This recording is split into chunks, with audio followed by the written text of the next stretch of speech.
It was probably a year after I received Christ that I hit bottom with drinking. Was an agnostic, had no experience with church. Met Doug and Betty, and that's when I feel like my spiritual journey really started. I began to meet with Mark 2 mornings a week, and then we had a little couple study we invited them in. People around us saw us change, and they started asking questions. And we always defaulted back to the fact that, hey, we have some folks that are teaching us how, to live life. They didn't wait until they were perfect Christians.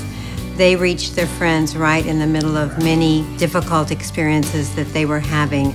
Watching her and Mark, there was just kind of more of a peace around her, and then she talked about how she was starting to do a Bible study. Sherry and I, after that, decided to get together with our girlfriends just to connect with them. It was never like there was an agenda. It was just relationships. They started sharing Christ with those friends, and all of them came to Christ. And I remember one Sunday after the brunch, one girl said to Jonna, I want to know the Bible. How can I do that, Jonna? Would you know where to send me? Well, all the other girls said, well, we want to read the Bible too. And I thought, oh no, here's my cue.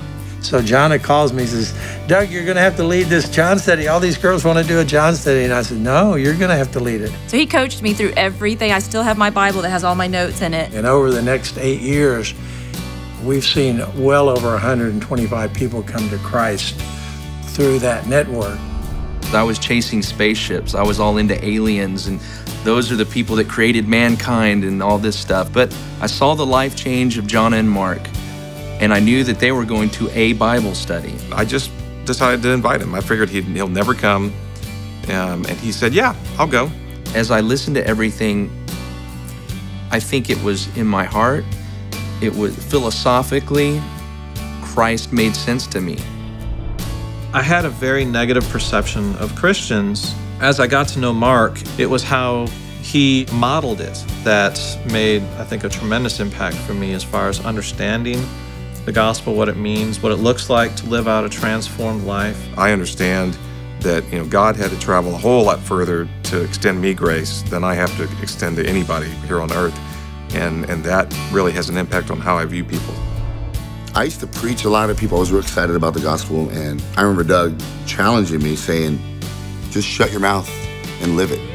When people say, you're really different, there's something about you, you have something I don't have, they're curious, they're open to hear our story. I think the gospel really had an impact in my life and had an impact of where I was, because it wasn't being preached, it was being lived. The flow of the gospel flows through changed lives. The power of the gospel is changed lives. If you want to reach your family or friends, take your agendas and your lists and throw them in the trash. And just meet people, love them, pay attention, and God will work out the rest. That's all you got to do. It's so easy. Just love people.